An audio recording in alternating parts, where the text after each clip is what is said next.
Bien, buenas tardes a todos. Les damos la bienvenida desde el Observatorio de la Diáspora Venezolana, desde la Red Global de la Diáspora, en la ejecución de este que en realidad es el tercer coloquio de, de coloquios en la diáspora. Lo que pasa es que antes se llamaba Diálogos en la Diáspora e hicimos en dos oportunidades dos diálogos previos a que digamos que inicia como una nueva etapa, hasta con nuevo nombre. Entonces, desde esta perspectiva, antes de saludar a las personas que nos acompañan acá, quiero significar que este programa, Coloquios en la Diáspora, en realidad es una iniciativa que se enmarca dentro de las acciones planificadas del Observatorio de la Diáspora Venezolana y la Red Global de la Diáspora, en la ejecución de una serie de actividades que tienen por objetivo reflexionar de manera muy amplia sobre las diversas perspectivas, sobre las diversas dimensiones, sobre las diversas aristas que definen e impactan sobre la diáspora venezolana, así como los impactos que la diáspora venezolana genera dentro de las realidades en las cuales se vive estos procesos y estas realidades, ¿no? Entonces, estos coloquios que acompañan otra serie de actividades en las cuales les iremos dando información, tienen como objetivo, pues, intercambiar y compartir experiencias, reflexiones, necesidades, en oportunidades responder a planteamientos que nos han llegado de diversas organizaciones y personas de la diáspora venezolana, y así como igualmente el compartir estrategias de acción y de democratización de la información para fomentar un trabajo y digamos, unos intercambios colaborativos entre las diversas organizaciones de la diáspora, ¿no? Entonces, sobre esta base, entonces hemos diseñado una serie de coloquios. Me puede corregir Julieta un poquito más adelante, una serie de coloquios en los cuales tratamos diversos temas que van desde el área de psicología, que es el que estamos tratando hoy, así como el área de intermediación cultural, otras áreas que seguramente van a tener que ver con liderazgos emergentes. Vamos a hacer algunos coloquios alrededor de una iniciativa que estamos comenzando a ofrecer a los miembros de la diáspora sobre unos programas de talleres y sobre el primer programa regional andino de formación o de capacitación para la integración efectiva de los migrantes a las comunidades receptoras. Entonces, sobre esta base es que es la iniciativa de esta actividad, y todas enmarcadas dentro de esta gran, digamos, iniciativa que adelanta la Red Global de la Diáspora, junto con el Observatorio de la Diáspora, con Organización Plan País, y así entonces vamos amalgamando estas realidades. Sí, antes de saludar al panel que se encuentra con nosotros, quiero de manera muy parca, para entusiasmarlos, estamos comenzando un estudio en el marco de esta colaboración y de estas actividades ejecutadas, un estudio sobre prospectiva de participación y ejercicio de derechos de la diáspora en el mundo, en un esquema que ya próximamente, quizás la semana que viene, a finales de la semana que viene, ya estemos lanzando los cuestionarios y los instrumentos para las personas puedan expresarse y coadyuvar con nosotros en ese gran estudio que haremos sobre unas realidades para estudiar, para identificar una serie de realidades que nos definen a todos como integrantes de la diáspora, pero que es necesario poner sobre el tapete para acercarnos un poco más a lo que efectivamente vamos siendo y a esa conformación de nación que vamos arrastrando y que vamos afortunadamente cargando por el mundo. Bien, el saludo a un grato amigo, Manuel Llorens, que nos acompaña hoy como ponente, ¿verdad? Ya lo presentará formalmente Julieta. Igualmente nos acompaña un funcionario de la organización BOC, que es Diego Cabrita, que se encuentra por allá por Uruguay, ¿verdad? Y con nosotros igualmente Álvaro Briceño, que se encuentra en Toronto, que es miembro y coordinador de la Red Global de la Diáspora. Tomás Páez, que es el presidente de ODB y por supuesto también miembro de la Red Global de la Diáspora, y la única dama, por eso la dejé de último, así como para tirarle todas las flores habidas y por haber, nuestra querida Julieta Casó, que es la directora de proyectos del Observatorio de la Diáspora Venezolana y es la coordinadora del proyecto que ejecuta ODB conjuntamente con la Red Global y BOC. Entonces, bueno, un saludo a todos, igualmente, por supuesto, un saludo a todas las personas que nos están acompañando por el canal en vivo, informando que esto queda colgado en el canal que hoy en día nos está prestando la colaboración de transmitir Sedes Academy, y bueno, las personas que posteriormente quieran regresar o quieran compartir el link del programa, que siempre sucede, pues está abierto allí para que quede para los interesados. Entonces, bien, un saludo a todos y le doy la palabra entonces al presidente de la ODB, Tomás Páez. Gracias. Bueno, buenas noches desde aquí, buenas tardes por allá. Gracias por este encuentro. Ya después Julieta nos dirá cuántas personas se inscribieron. La cosa ha sido impactante, lo que demuestra el interés y además la presencia de Manuel. Un detalle sobre Manuel. Yo, en este esfuerzo por crear el segmento de salud mental, hemos tenido varias reuniones con instituciones en Venezuela, con organizaciones de la diáspora en el mundo, hemos hecho encuentros y todo remitía a Manuel. Digamos, Manuel siempre aparecía allí, era un nombre, y yo tenía el teléfono de él, pero de Bolivia. Entonces, cuando yo le escribía, por supuesto, él no respondía. Entonces yo decía, bueno, ¿pero qué le pasa a Manuel que no responde? Y bueno, ya por fin conseguimos el teléfono de Manuel y nos pusimos en contacto con Manuel. Manuel además nos mostró las cosas que está haciendo, las posibilidades que se abren y los planes que estamos trabajando en este tema, en el que, bueno, vamos a incorporar algunas organizaciones. Dos cositas nada más para darle la palabra a Julieta. Felices de dar inicio con Manuel en este tema de lo que hemos llamado el segmento de salud mental.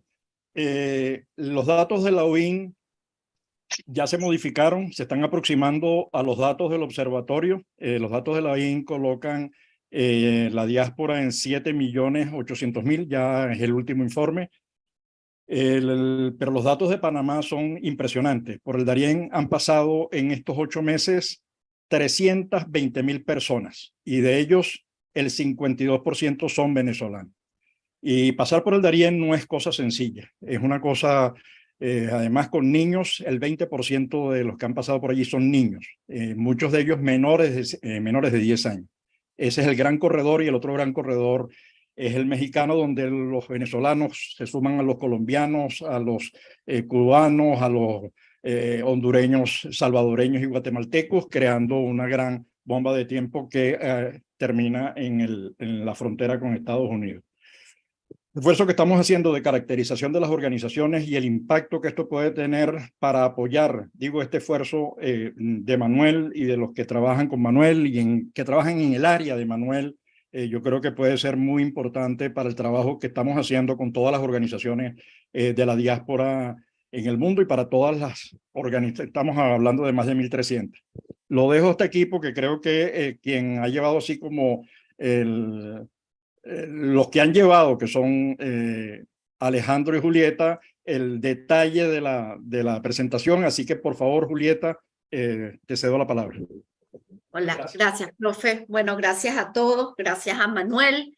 Creo que hay muchas formas de presentar a Manuel. Yo lo presentaría, es un gran psicólogo, pero además es migrante también. que deja en alto a Venezuela en su momento cuando estuvo en Bolivia, ahora en España. Es una referencia para muchas personas. Yo te lo he dicho, yo fui su paciente hace casi 20 años, imagínense, por allá mucho tiempo atrás, pero además creo que es una referencia en psicología, y creo que hay que destacar la calidad humana de todas las personas que trabajamos en esta área, pero sobre todo los psicólogos que se enfrentan con una realidad que no siempre es muy sencilla, ¿no? Así que creo que desde la admiración muchos agradecemos que sea Manuel el que abra para nosotros en ODB este nuevo ciclo de coloquios. Muy agradecido, Manuel, por aceptar y por contribuir con todo lo que logramos como armar en las reuniones, ¿no? La presentación más formal de Manuel, no desde el club de fans que tiene por ahí, es que es psicólogo clínico y comunitario, es profesor a distancia de la Universidad Católica Andrés Bello, es codirector de la ONG REACIN, investigador especializado en temas de violencia y exclusión, y actualmente trabaja con expresos políticos venezolanos y otras personas afectadas por la violencia. Así que, bueno, ya somos 30 personas, 29 personas están conectadas ya en el canal de YouTube.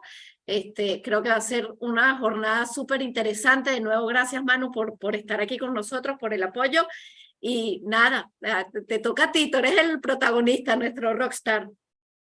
Está en silencio, profe. El número de inscritos, que me parece que me lo dice. Se inscribieron 107 personas en el formulario y hasta ahora están 29 conectadas en el canal de YouTube. Así que, un éxito total. Bueno, a ver, buenas tardes. Agradecidísimo a Tomás, a Julieta, a Alejandro, a la Red Global, al Observatorio de la Diáspora Venezolana, por la oportunidad de primero de conectarnos y después de ver si podemos sumar a cuidarnos entre todos, que es parte de la tarea que tenemos como venezolanos y tratando de enfrentar todas las circunstancias difíciles que nos han tocado enfrentar. A mí me invitaron a conversar un poco sobre los aspectos psicológicos de la experiencia migratoria. Ahí acabo de compartir pantalla y deberían estar pudiendo ver mis láminas, ¿correcto? Sí. Entonces, bueno, lo que voy a conversar alrededor creo que va a ser media hora o 40 minutos, dejando un poco de espacio luego para ver si conversamos con los presentes. Es eso, un panorama que permite como enmarcar muchas de las cosas que implica la experiencia migratoria desde el punto de vista psicológico, y quizás algunas claves que bueno, han dicho los psicólogos a lo largo del tiempo que son relevantes para pensarla. La titulé En Tierra Ajena, en parte en mi experiencia. Yo, pensando en la charla y sacando la cuenta, la verdad, yo he migrado 4 veces en mi vida en diferentes momentos, y recientemente viví en Bolivia 5 años y hace un año me vine a Barcelona, España. Y bueno, en cada sitio uno va encontrándose con cosas, ¿no? Y aquí me encontré con un psiquiatra catalán que le tocó migrar a Venezuela después de la Segunda Guerra Mundial, y escribió un libro muy bello sobre su experiencia migratoria en Venezuela, y se llama En Tierra Ajena, y algunas de las cosas que él presenta allí me alimentan las cosas que voy a compartir con ustedes esta tarde. Precisamente él hace esta mención de un psicólogo, bueno, no es un psicólogo, es un teórico sobre la psicología, probablemente él era pintor y después se forma en psicoanálisis, pero es uno de los escritores de psicología que trascendió la psicología y se conoce como en muchas áreas, ¿no? Erik Erikson da una charla en 1959 porque le invitan a hablar sobre aspectos psicológicos de la migración, y él era un migrante que migra también por la Segunda Guerra Mundial a los Estados Unidos, pero además fue un teórico sumamente interesante, y ya veremos qué cosas de esas son útiles para nosotros, porque él es sobre todo conocido por lo que nosotros llamamos ahora la crisis de la adolescencia y la crisis de identidad de la adolescencia, pues son términos que propuso inicialmente Erik Erikson, y se dedicó a estudiar como la evolución de lo psicológico a lo largo de la vida. Y dentro de eso, el tema de la comprensión de los procesos de identidad y las transformaciones de la identidad fue como uno de los focos que él hizo, y por eso trabajó mucho la adolescencia. Pero además su historia es particularmente interesante porque él es un hombre de Dinamarca que nace de una relación ilícita de su madre con un hombre que no lo reconoce, su padre biológico no lo reconoce, y él termina siendo criado por el padrastro, que es el que le da el apellido, que su apellido realmente es Homburger.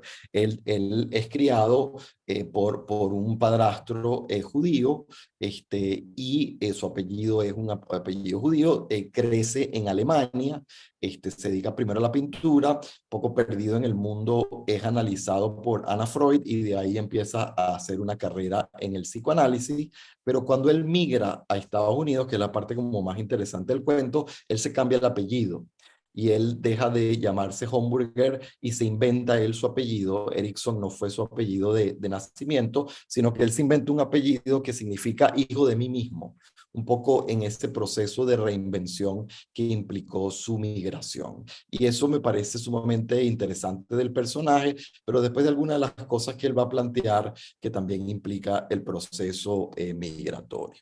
Y Erikson tiene una imagen muy bella o muy útil, me parece que es sumamente inteligente la imagen en esa conferencia, que es que él dice que migrar es como estar lanzándose en trapecio, ¿sí? Que es como unos trapecistas que ayudan a entender la experiencia migratoria, y con eso quiere decir que no depende nada más de la persona que está haciendo este ejercicio de saltar de un lugar a otro, que sus condiciones personales, por supuesto, son centrales para entender qué va a pasar en ese proceso migratorio, pero no depende nada más de la habilidad de ese trapecista o ese migrante, sino también depende de las condiciones del trapecio de donde se viene impulsando, ¿sí? Que las condiciones previas y la calidad de ese trapecio y de dónde viene va a ser también central para entender cómo va a ser la experiencia migratoria de esta persona, pero también los brazos que lo reciben van a ser claves para entender cómo es esa experiencia migratoria. Entonces, hacia dónde llega y quién lo está esperando, si es que lo están esperando, va a ser clave para entender el proceso. Pero además de esos tres elementos, dice, siempre hay un elemento de riesgo y de incertidumbre y de salto al vacío, ¿sí?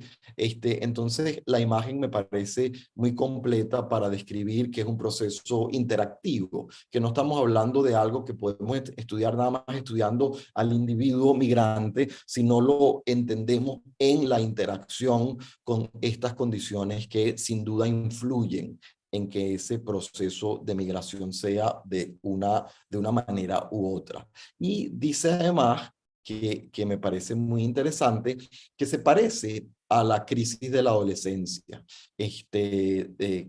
que fue como el foco del trabajo de Erikson a lo largo de su vida, en el sentido que el adolescente está dejando atrás el lugar seguro donde creció para empezar a explorar el mundo y tiene que empezar a buscar otros referentes, y en ese proceso hay un momento importante de incertidumbre que además es necesario. Él habla del término moratoria. La adolescencia y la migración quizás necesita de una moratoria, que es decir, un tiempo donde no hay compromisos definitivos y todavía se está explorando para ver dónde es que va a encontrar nicho esa persona que está en ese proceso. Y además es una crisis, y crisis en ese sentido dual de que pues genera estrés, que es un reto que puede ser amenazante, pero también crisis en ese otro sentido que es un momento de reacomodo que ofrece oportunidades nuevas, que pudiese generar una oportunidad de crecimiento favorable en ese proceso, pero siempre está marcado por un nivel de riesgo. Hay, por supuesto, algo de riesgo en ese salto donde no se sabe del todo cómo es que va a suceder. Entonces, todas estas imágenes me parecen muy claras para entender que cuando pensamos en el impacto emocional del migrante, no estamos hablando de que la persona está con un trastorno psicológico, que tiene una alteración. No, son procesos que son comprensibles dentro del marco de una experiencia retadora. Y además, finalmente utilizo una frase que me parece, me parece muy acertada, que él dice, este proceso va a andar bien y tiene como muchas posibilidades de salir bien si la persona consigue lo que él llama promesas de identidad. ¿Sí? Si el lugar a donde él va a llegar hay una cosa que es la promesa de identidad, que es que la persona puede sostener la expectativa optimista de que hay un lugar en que nuestra manera de ser tiene cabida y es apreciada. Si esa persona consigue un nicho donde lo que él trae, lo que ella trae, en ese lugar va a conseguir insertar algo de su ser, entonces esa persona va a poder sobrellevar esa crisis de manera positiva. Ese adolescente lo que necesita es encontrar dónde este movimiento interno consigue nicho, y así el migrante. Leyendo eso me acordaba de un amigo mío que migró también para acá, para Barcelona, y es un venezolano, muy simpático, muy echador de vaina, que le gusta estar como riéndose y muy afectuoso y conectando con la gente. Y una de las cosas que contaba que le costaba mucho era que llegando aquí trataba de entrarle a la gente y nadie se ríe de sus chistes, ¿sí? Y la imagen me parece muy significativa de lo que es la experiencia migratoria. Y yo creo que esa descolocación que implica la experiencia migratoria, inclusive en un país que se habla el mismo idioma, es llegar a un sitio donde la gente no se ríe de tus chistes y quizás tú tampoco entiendes mucho el sentido del humor local. Hay algo en esa sutileza que no son los elementos objetivos concretos, sino la interpretación más sutil que, bueno, se pierde cuando salto de un lugar que yo entendía todo a un lugar donde los sentidos son distintos. Entonces, la promesa de identidad es esta persona con esta manera de ser, cómo calza en esta otra cultura que tiene otras maneras y otros estilos. Bueno, entonces en la comprensión psicológica de esa interacción que describo, se han ido como destacando algunos elementos que sin duda son relevantes.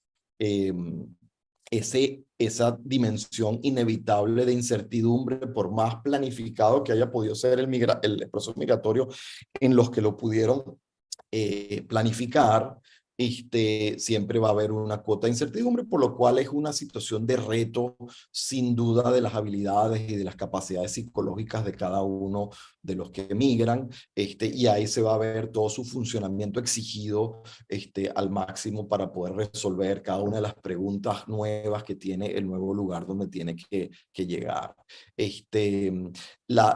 Por supuesto, el tema de las pérdidas y los duelos, muy trabajado por todos los que estamos conversando hoy. Seguramente tenemos mucho que decir al respecto. Desde lo psicológico, por supuesto, los duelos, que es el procesamiento psicológico de la pérdida, es uno de los temas centrales, ¿no?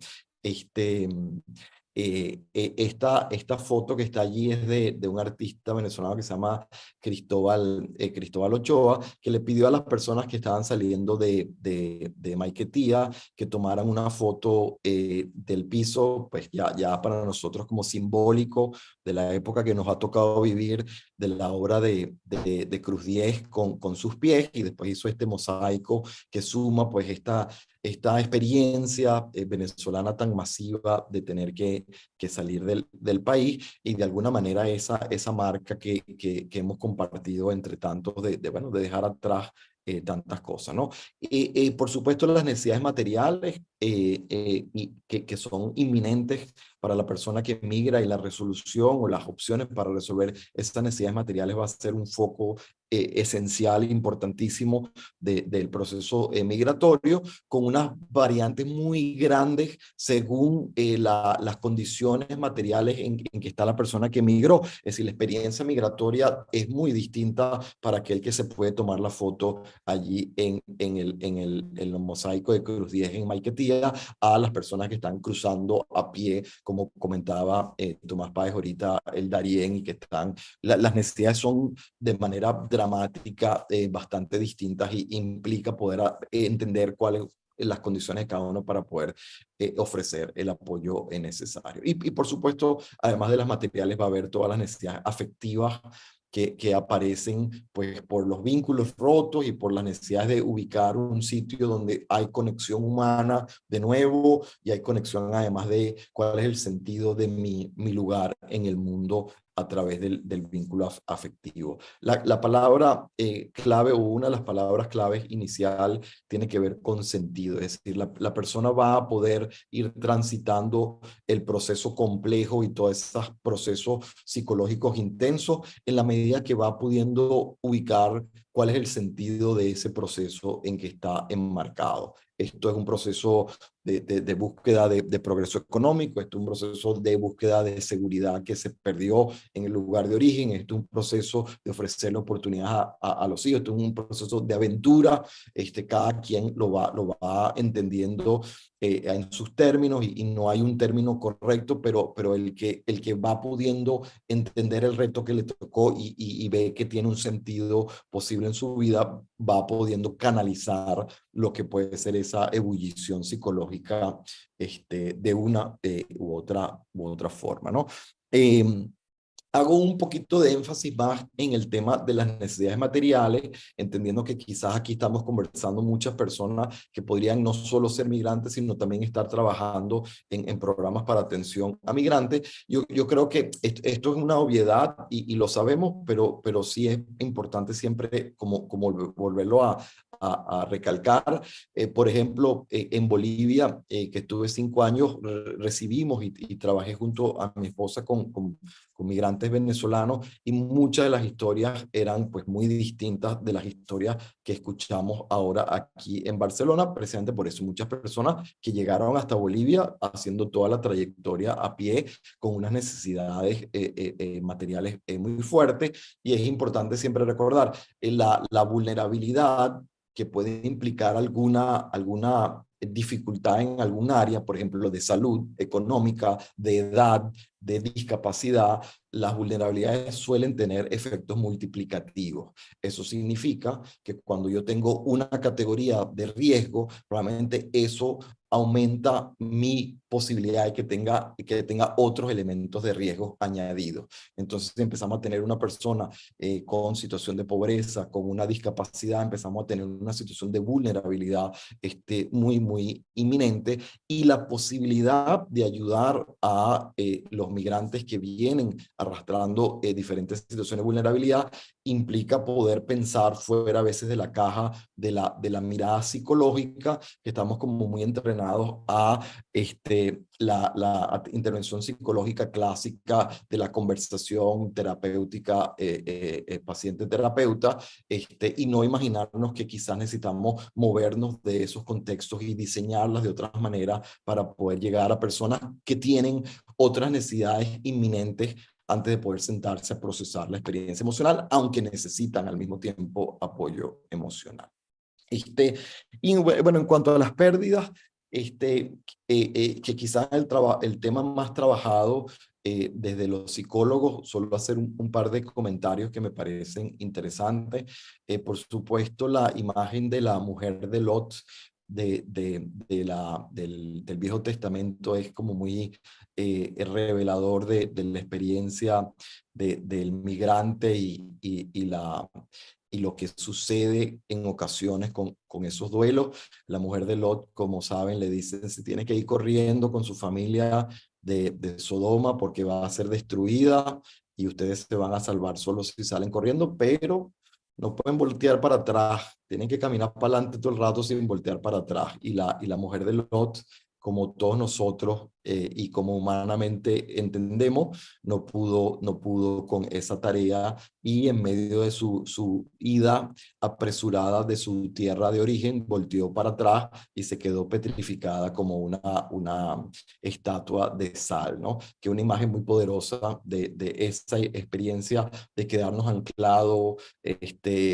secos, atrapados en la nostalgia y en la mirada hacia atrás, que nos roba la posibilidad de volver a recuperar la vitalidad y caminar hacia adelante. Entonces, pues todo el proceso de duelo tiene que ver con eso, con procesar que allá hay pérdidas inevitables, que ese lugar sigue existiendo en nosotros, pero de una manera distinta, y que eso es un proceso emocional complejo. Bertolt Brecht le tocó migrar también por la Segunda Guerra Mundial y hizo varios poemas sobre la experiencia migratoria y me llamó la atención porque a veces trabajando con venezolanos en consulta, que ahora mucho de la consulta por la época que estamos y por la migración es en línea, entonces la persona está muchas veces en su sala de su casa. Ha sido interesante que se ha repetido varias veces que mientras estamos haciendo las primeras consultas, veo que tienen las paredes como completamente vacías, ¿no? Y entonces me genera curiosidad, a veces les pregunto, y cuéntame un poco cómo es el espacio donde estás viviendo, y no hay ningún cuadrito por allá, y entonces te cuentan esto que sale ahí de Bertolt Brecht, que dice, bueno, no, sí, la verdad es que ni me he puesto a arreglar el lugar, ni no he colgado ningún cuadro, y se nota que todavía no se han apropiado del espacio y viven el espacio como transitorio. Y a veces le pregunto, ¿pero cuánto tiempo tienes allí? No, bueno, tengo 2, 3, 4 años, pero esa sensación de que no termino de volver a ocupar el lugar como el lugar donde voy a estar, es también una manera de no soltar, de saber que ya no es transitorio, sino que está en un proceso que por lo menos va a implicar un tiempo. Entonces, muchas veces esta sensación está en esta transitoriedad que puede implicar al comienzo de la migración, donde dicen, no hinques clavo en la pared, tira tu saco sobre una silla, ¿para qué preocuparte por 8 días? Ya regresarás mañana. O sea, el que solo está 8 días no se imagina que tienes que sembrar nada allí, ¿no? ¿Para qué hojear un diccionario extranjero si la palabra que buscas se encuentra en una lengua que conoces, ¿no? Estoy todavía tomado por mi pasado y no me imagino que tengo que avanzar hacia otro sitio, ¿no? Y el tema del duelo ha sido como cuestionado un poco, y aquí hago una referencia argentina que le gustará a Julieta. Cortázar, en su proceso migratorio en París, habló muchas veces de la mecánica del chicle, y él decía que la migrar era como tener un chicle pisado, como pisar un chicle, porque si realmente uno no deja atrás las cosas, no creo que uno las deje atrás, dice Cortázar, sino que eso se va estirando así, tiene como un pedazo de uno que se quedó pegado atrás, y esa es como una cosa que se va elongando y se mantiene una parte aquí, una parte allá, ¿sí? Y él repite esa imagen en varios lugares. Aquí es simplemente una de las citas que hace en una de las cartas a un amigo, donde dice eso, uno se queda adherido de alguna manera, uno se queda pegado. Y los psicólogos más recientemente han empezado a decir, creo que lo de la mecánica del chicle es cierto, y venimos hablando de un término que se llama duelos ambiguos, porque la noción como clásica de duelo, y todo esto que casi todo el mundo ha escuchado de alguna manera, porque hasta los Simpsons explican la fase del duelo, es como una idea de que uno va pasando por unas etapas para que llegue un momento donde uno ya hace como un cierre, es la palabra que se suele utilizar, y ya la persona deja atrás eso para poder seguir hacia el pasado, ¿sí? Hacia el futuro, valga el lapso. Y en el camino, algunos psicólogos más contemporáneos vienen diciendo, no siempre es así, no siempre es así. Hay procesos de duelo donde uno no necesariamente tiene que dejar atrás del todo las cosas que no están ahora presentes, sino que las tiene que ubicar de otra manera y tiene que vivir con una ambivalencia que va a seguir estando, porque hay cosas que están y no están de esos vínculos pasados. Y Pauline Boss, que es la que plantea ese concepto, sobre todo lo decía porque empezó a trabajar con personas que sufrían de demencia senil y de Alzheimer, y los duelos dentro de la familia que sucedían con ese proceso tan duro, que de alguna manera las personas decían, es un duelo muy duro, pero no es un duelo, y sí es un duelo porque la persona está y no está. ¿Qué hacemos con estas pérdidas de personas, de lugares, de cosas que no es que ya no están, sino que están de otra manera y tenemos que reformular nuestra relación. Yo creo que la pérdida del lugar de origen tiene mucho de estas nociones.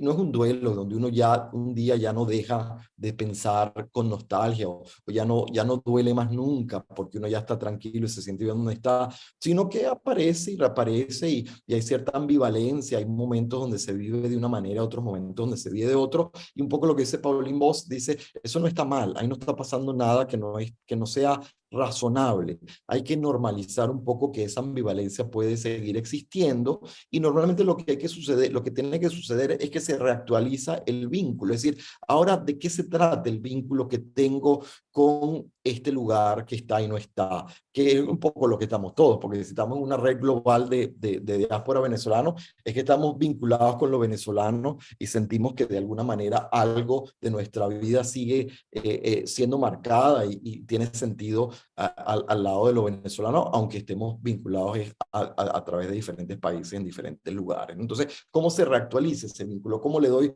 un nuevo sentido? Y de nuevo la palabra es, ¿qué sentido, qué lugar ocupa ahora Venezuela y mis lazos con Venezuela en esta nueva versión, en esta nueva fase de mi vida? De eso diría Pauline Boss que se trata el duelo bien procesado, ambiguo, y en eso, además, donde se descubre que hay esperanza en medio de la aceptación de las cosas que sí se perdieron. O sea, eso no significa que hay cosas que sí, es decir, ya no tengo mi cuadra, ya no tengo algunos familiares cerca, ya no tengo un proyecto profesional que estaba ahí centrado. Entonces, ¿qué hago yo con esas pérdidas?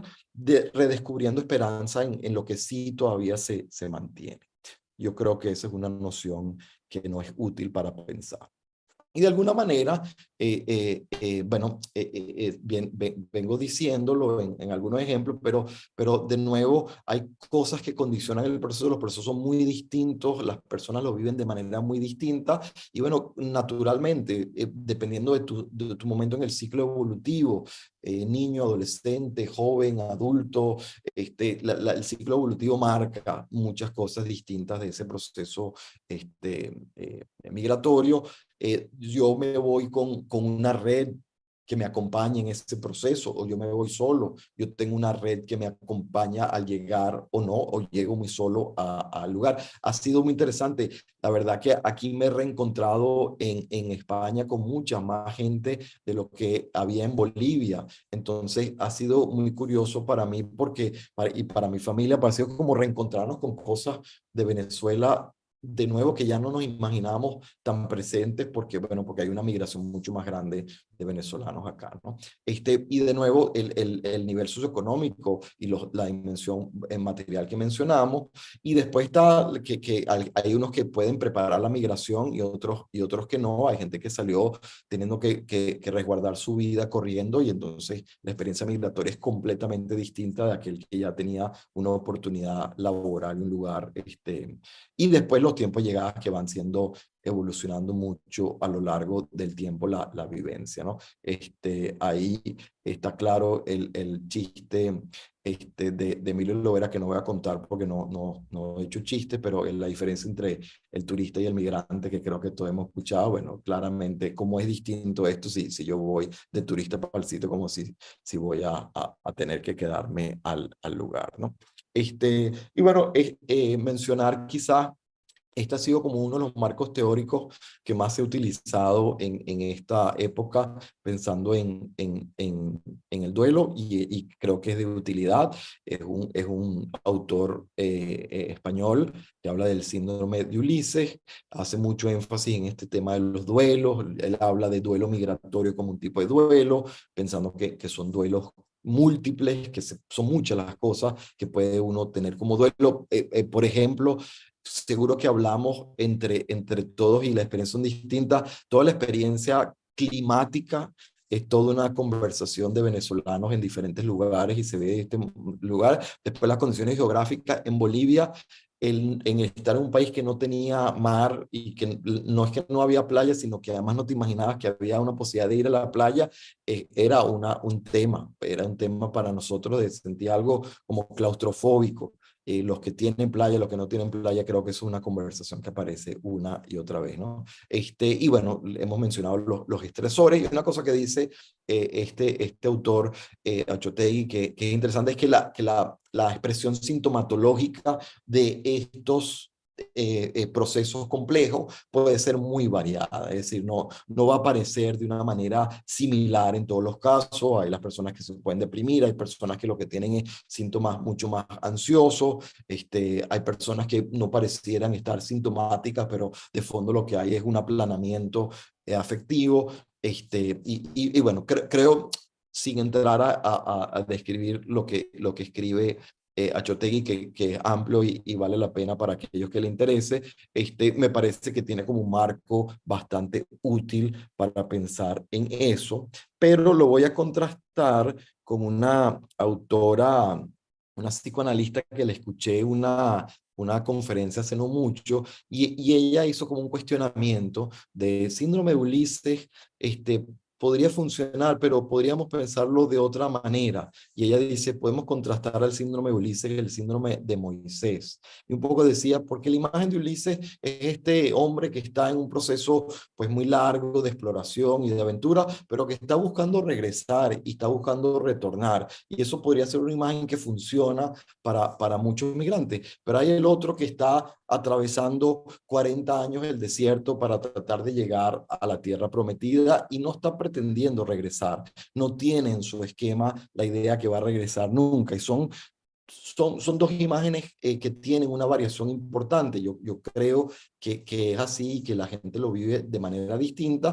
Y después, bueno, esta imagen de Moisés, que bueno, hace toda esa trayectoria, pero del todo no entra, no le toca entrar, sino le toca como quedarse al margen de ese nuevo sitio donde llega su pueblo, y trae entonces más las preguntas y los retos psicológicos que también son importantes tener en cuenta y estudiar y atender, que es más de qué tanto logro asimilarme a la cultura, qué tanto yo puedo adoptar una cultura, qué tanto me transformo o no, qué tanta flexibilidad, y qué tanto puedo además sentir que algo de lo que yo traigo también se siembra y puede también entrar en diálogo con la cultura local, donde todos los temas de discriminación son relevantes, y creo que nos toca también ponerle lupa y atenderlos y ver cómo hacemos para poder hacer resistencia a las experiencias de discriminación,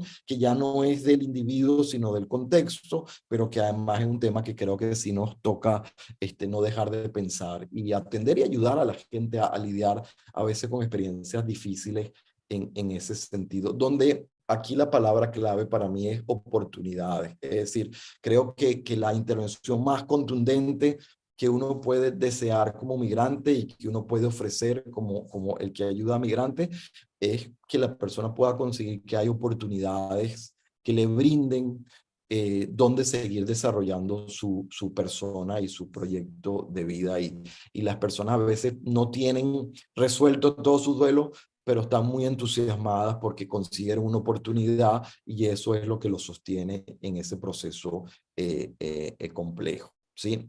Y todo esto, dicho todo esto, de nuevo, es que estamos haciendo un proceso de transformación de la identidad. La identidad va a ir girando, va cambiando, y ese echar chistes que nadie entiende empieza a ser, bueno, ¿cómo hace para poder contar algo que empieza a tener diálogo con el lugar? Ahí esa experiencia de los migrantes, frecuentemente en Venezuela lo escuchamos de esta segunda generación y tercera generaciones, como los hijos de los migrantes aprenden el idioma y el acento y las maneras con una velocidad que los padres no aprendemos, y que entonces, bueno, tenemos que aprender como niños de cosas que ya los niños manejan, porque bueno, hay un proceso de socialización cultural que no tenemos.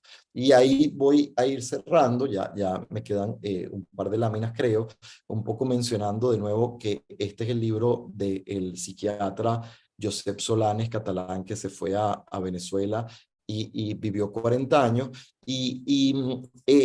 Una de las cosas que tiene muy bonitas el libro es que él dice que nada más migrar empezó a acumular citas de la literatura sobre la migración, y un poco el trabajo es acumular pues mucha gente que ha escrito sobre su experiencia migratoria, pero decía, el libro nunca se terminaba de cerrar, entonces yo seguía acumulando cosas, y tardé 40 años en terminar de cerrar eso, y lo presentó como una tesis finalmente, y se publicó en los años 80 en Monte Ávila. Es un libro que yo no tenía registrado, porque se volvió a editar recientemente aquí en España.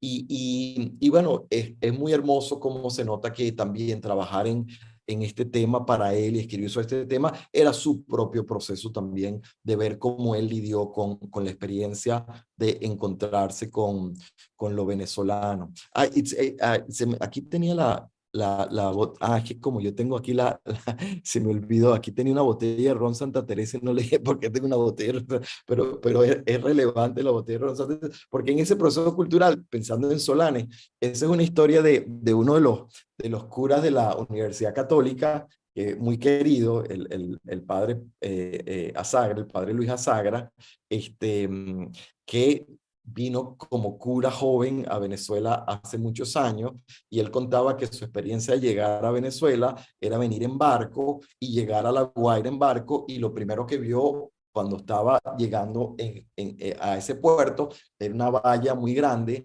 de ron Santa Teresa, que él no sabía en ese momento que era por el ron Santa Teresa, pero la valla decía baile con Santa Teresa. Decía, y él decía como cura español, decir, llegué a un sitio donde dicen baile con Santa Teresa, ¿dónde habré llegado? ¿No? Él estaba como completamente desconcertado de que estaba llegando a un país donde lo estaban invitando a bailar con una santa, ¿no? Y Solanes está un poco en eso, y Solanes escribe en estos términos un poco qué es la resolución exitoso de un proceso migratorio, y de nuevo es cómo se va transformando esa identidad en una nueva versión que implica la anterior, pero puede aceptar la transformación. Y creo que está hablando de él cuando él escribe otra manera de ser, hay que se pueda aprender, una manera de servirse de aquel que ya se es.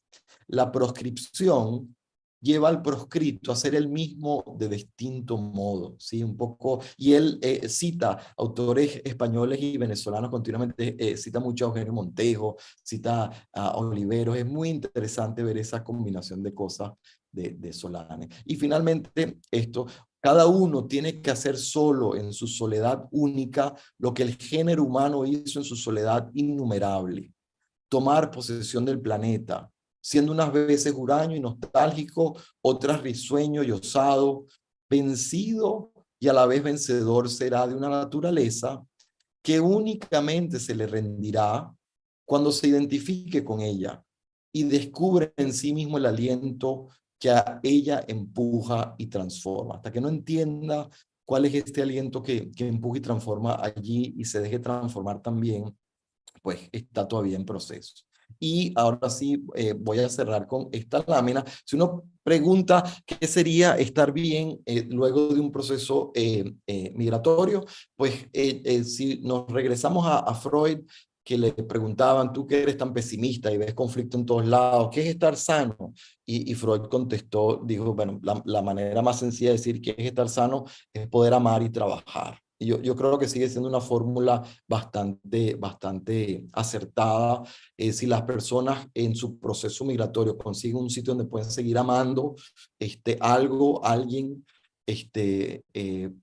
y trabajando y sintiendo que hay algo de vocación que tiene sentido, la gente va a poder estar bien. Y este poema, para cerrar, me encanta y me ha hecho pensar mucho en el proceso migratorio de un tiempo para acá, porque tiene que ver con eso, con cómo el pasado ya no interfiere con poder estar en el presente, que es lo que entendemos por un proceso de duelo elaborado. El pasado enriquece el presente, pero no lo interfiere, incapacitándome para poder procesar actualmente el presente. Y David Wagoner habla de el aquí, del aquí, y dice lo siguiente. Voy a mover la lámina porque si no me tapa aquí la ventana. Voy a leer la lámina para leerlo. Dice David Wagoner, un poema que se llama Perdido. Dice, quédate quieto, Los árboles frente a ti, los arbustos al lado, no están perdidos. Donde sea que estés, se llama aquí. Y lo debes tratar como un extraño poderoso. Debes pedir permiso para conocerlo y darte a conocer. El bosque respira, escucha. Él responde. Ha hecho espacio para ti. Si lo dejas, puedes regresar de nuevo diciendo aquí. No hay dos árboles iguales para el cuervo. No hay dos ramas iguales para el reyesuelo. Si no ves las hazañas del árbol y el arbusto, entonces estás verdaderamente perdido. Quédate quieto. El bosque sabe dónde estás. Deja que te encuentre. Me parece un poema muy esperanzado para poder estar bien en un proceso de aventura y descubrimiento que es la migración. Con esto cierro, solo hago una pequeña propaganda de los proyectos en que estoy. Trabajamos eso con muchas de las personas afectadas por la violencia en Venezuela, entre los que están expresos políticos. Si quieren ayudarnos, en esta página ven los testimonios, y con solo entrar a la página y observar un poquito los testimonios nos ayuda mucho. Así que les agradezco mucho la invitación y bueno, si nos da chance de conversar un poquito sería espectacular.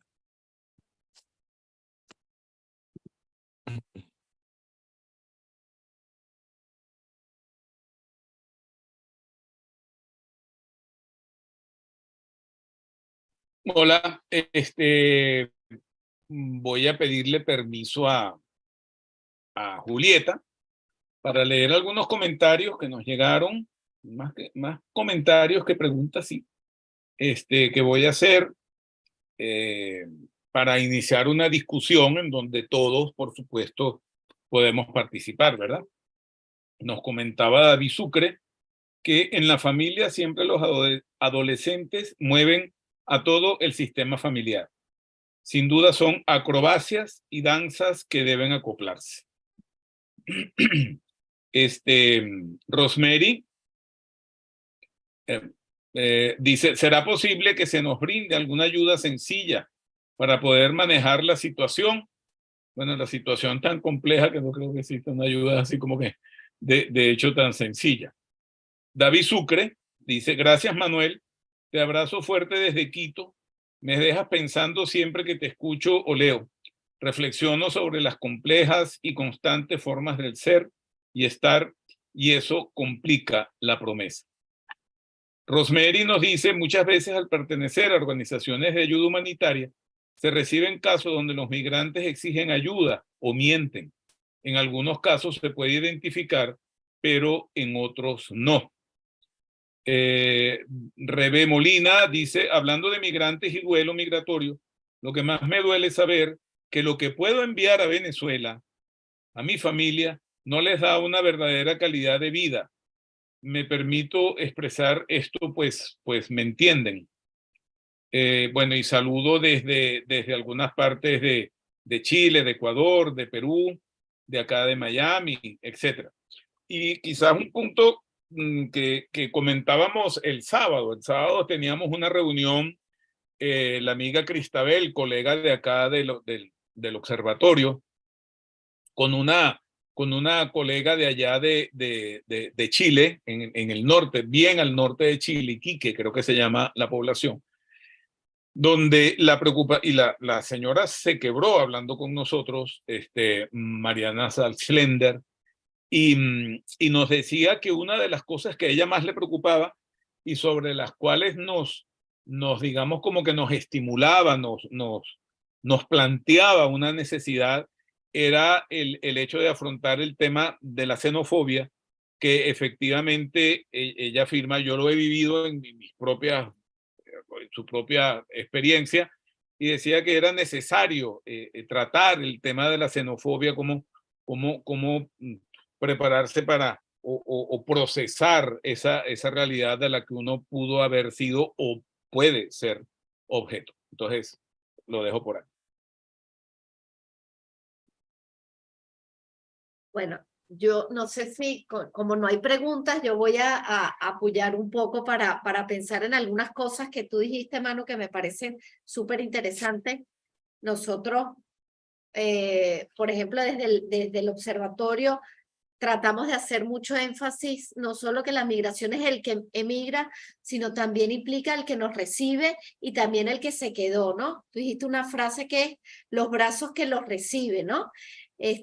¿Cómo lo podemos ver? Cómo preparar también a esa comunidad que nos recibe. En algunos países hay una sensación de que estamos invadiendo, quizás somos muchos venezolanos. Pongo el ejemplo particular de Argentina, que aquí pasa lo contrario. Si bien hasta el 2016 creo que no había casi venezolanos, y hoy somos 220.000 más o menos, quizás un poco más. La sensación es que vengan porque hay una muy buena percepción y uno se siente muy bienvenido, ¿no? Entonces creo que la actitud, la manera como nos relacionamos es distinta, ¿no? Y llevo eso, pues tú hablas de ocupar lugares, ¿no? Y es como no soltar, pero que a veces no soltamos el pasado nuestro y quizás el que nos recibe tampoco suelte un poco de que este territorio al que llegamos no es nada más de él, es un territorio que empieza a ser compartido, ¿no?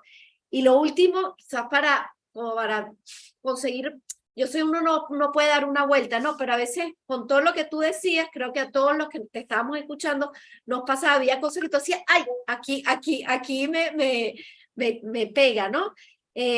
Tú dices cuál es el sentido de ese proceso, ¿no? Y de nuevo, nosotros tratamos en el observatorio, y yo particularmente aquí en Guáramo, en mi proyecto, es no hablar tanto del sentido de lo que dejamos, ¿no? Sino el sentido de lo que tenemos por construir, ¿no? Que te lleva a un presente y a un futuro que es muy incierto en alguna medida, ¿no? Creo que la migración venezolana mucho tiempo se quedó en era como una huida, es como si te estuviese persiguiendo un tigre. Tú miras para adelante, tú no ves qué tan cerca lo tienes, ¿no? Sino la mirada está ahí. ¿Cómo podemos nosotros, los que trabajamos en organizaciones que acompañamos a los migrantes, cambiar esa mirada de no hay que sobrevivir, hay que empezar a construir, ¿no? Porque creo que muchos nos vamos a quedar en los países que nos recibieron, ¿no? Yo creo que por ahí, por lo menos a mí me parece, son los temas que quizás nos tocan, ¿no? De lo que nosotros hemos visto en el trabajo que venimos haciendo. Pero creo que aquí ya hay preguntas. A ver.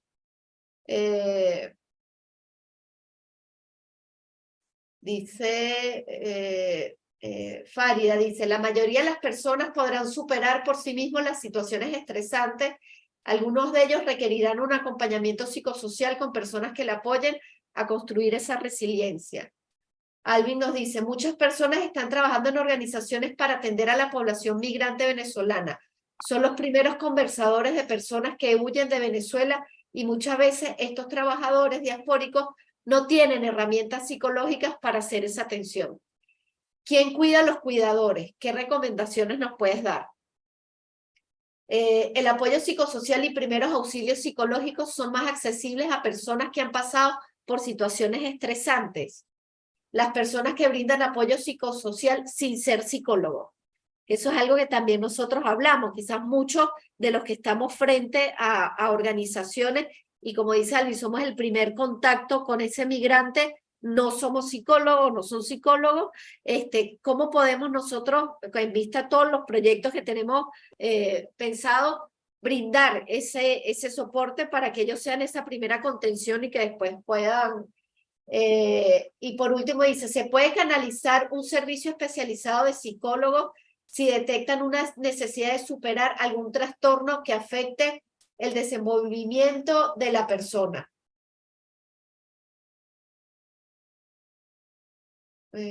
Y una última dice, quizás verlo desde el punto de vista que es un proceso de adaptación para el migrante que llega y el local que recibe. Es una autopista de doble canal o doble sentido. Bueno, a ver, son temas tan... te bombardeamos. Y tan sentidos por todo, ¿no?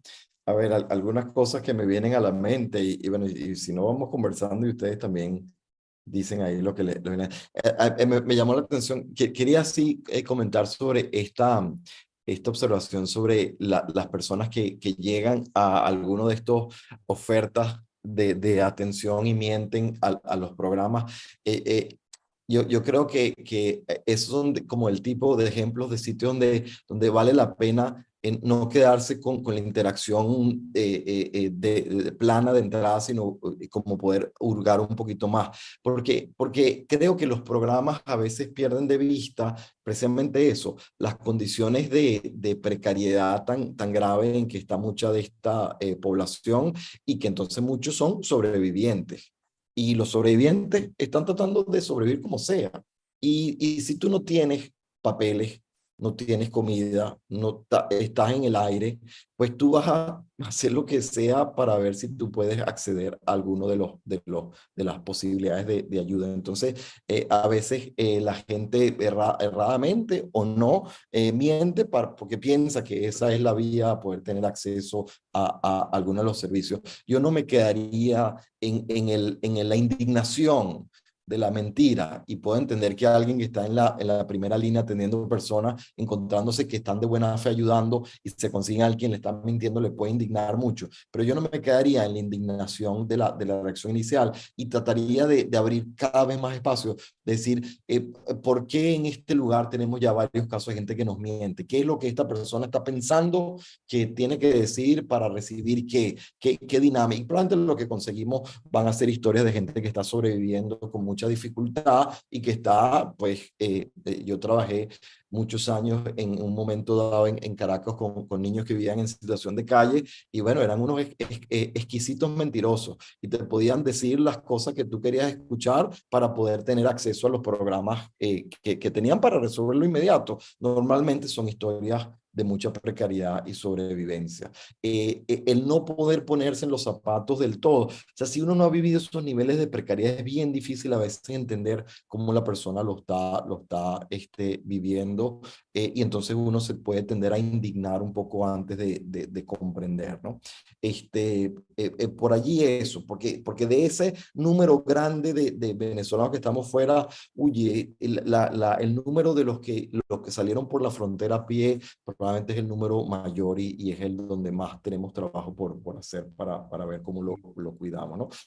Con varias de las preguntas que van por el lado de qué podemos hacer con la dimensión psicológica, y bueno, y qué podemos hacer en donde no tenemos psicólogo y donde no hay psicólogo, siempre es sumamente importante como recordar que uno de los factores protectores centrales en cualquiera de las investigaciones que hacen las áreas psicológicas es la conexión emocional con un otro, ¿sí? Es decir, nada más esto de pensar que se trabaja en red, que se construye una red global, es una intervención también en salud mental. Mientras la gente esté vinculada, hay un factor protector, y en los lugares donde está llegando, el generar comunidad, el generar lazo, el generar, tengo una referencia donde a dónde puedo llamar y alguien me va a contestar el teléfono, son intervenciones poderosas para gente que está en situaciones de mucha vulnerabilidad. Y no necesariamente tiene que tener una respuesta psicológica demasiada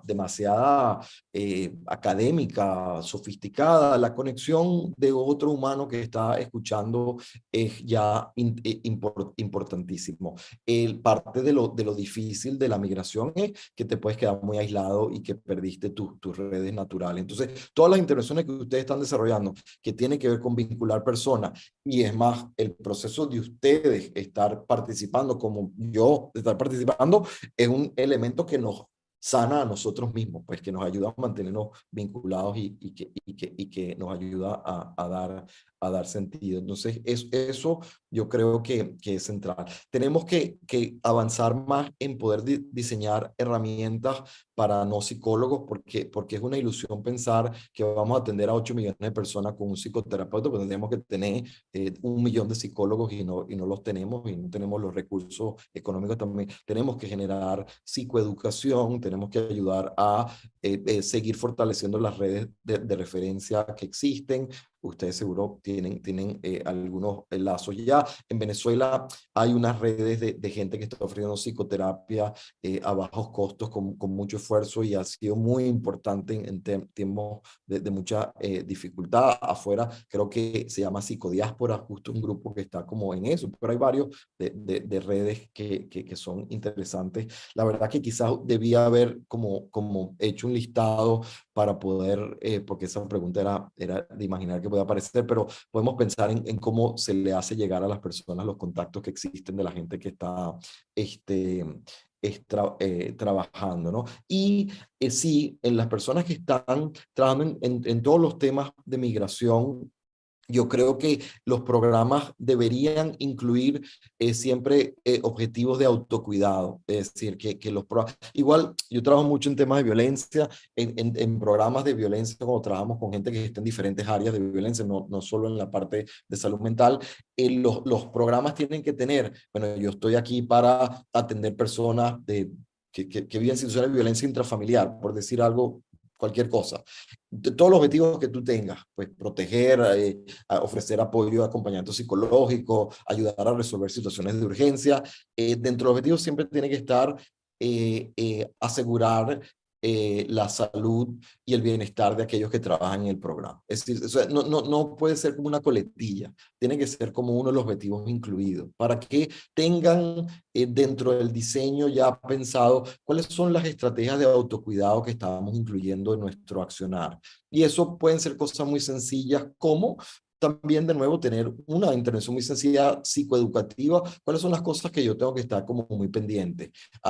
Empiezo a tener alteraciones de sueño, empiezo a sentir que ya tengo mucha irritabilidad cuando estoy atendiendo a las personas y eso que hacía antes de corazón, ya cada vez más me fastidia el que llega a mentir y puedo empezar a sentirme bravo con la gente que tengo que ayudar. Bueno, ¿qué cosas me permiten a mí indicarme que me estoy agotando emocionalmente? Psicoeducación y después espacios para que en esos equipos de trabajo la gente tenga espacio de expresión emocional. ¿En qué lugares supervisamos el caso, pero no necesariamente con una mirada específicamente técnica o demasiado llevada a los indicadores, sino con un diseño que permite que la gente pueda expresar su frustración, su miedo, sus diferentes emociones que surgen en el trabajo cotidiano? Eso es muy útil y razonable y cada vez más estándar que los programas de atención incluyan el autocuidado del personal. Pero bueno, ahí ya dije muchas cosas y paro aquí por si otro quiere por ahí saludos a David Sucre que mandó saludos desde Ecuador. A ver.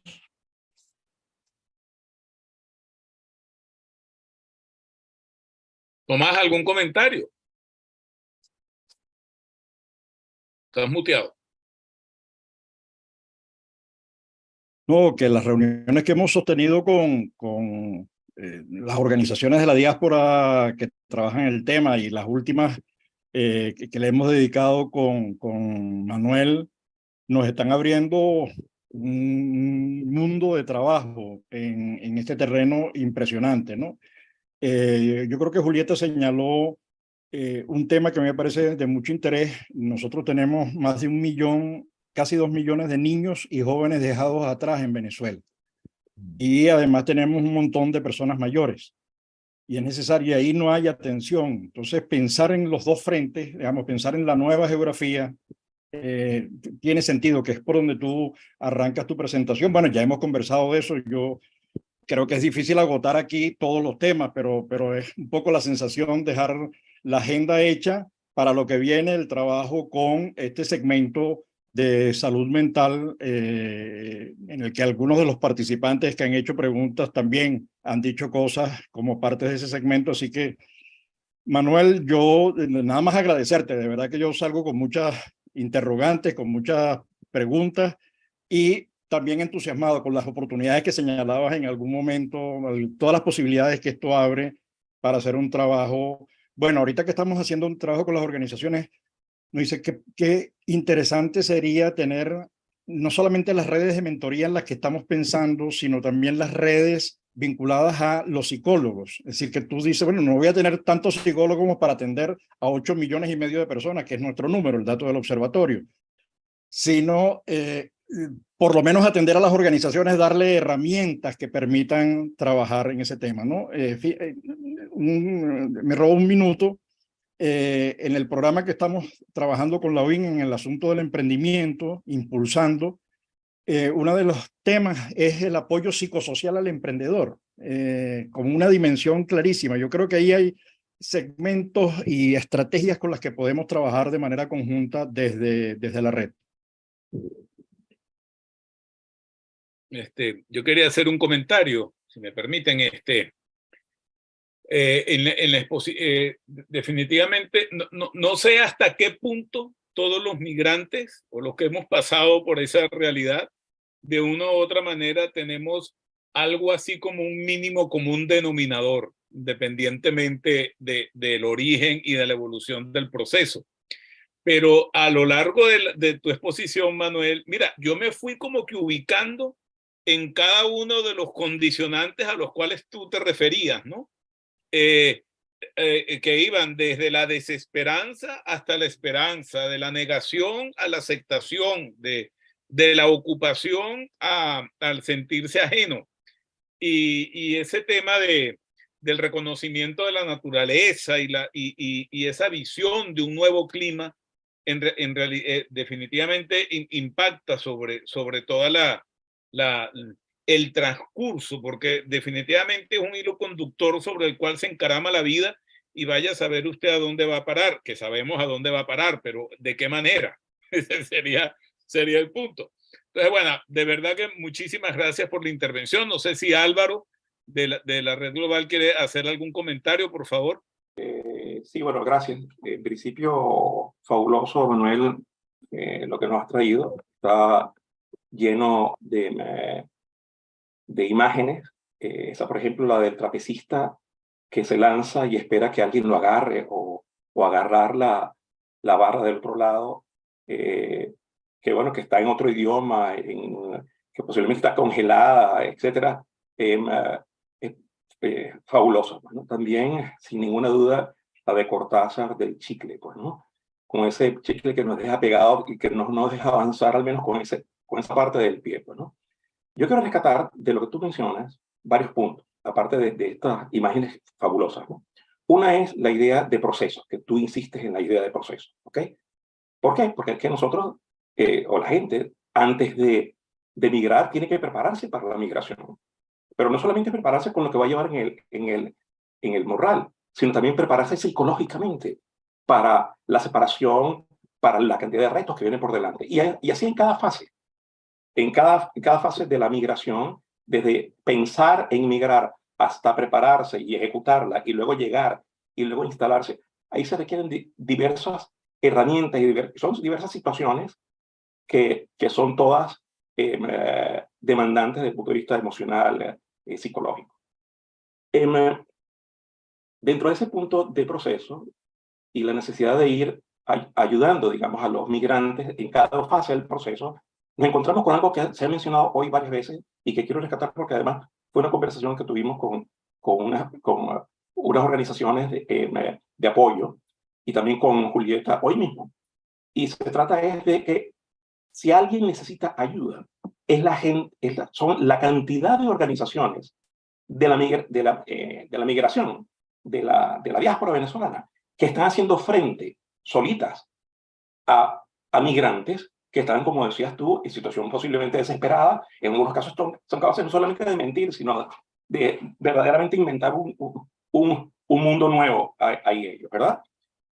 Esa gente está atendiendo, esas organizaciones están atendiendo a personas que tienen necesidades y que están en situaciones posiblemente muy complicadas, no solamente digamos, en el Darién, por ejemplo, o en Cúcuta, sino también en el proceso migratorio de instalación y de integración.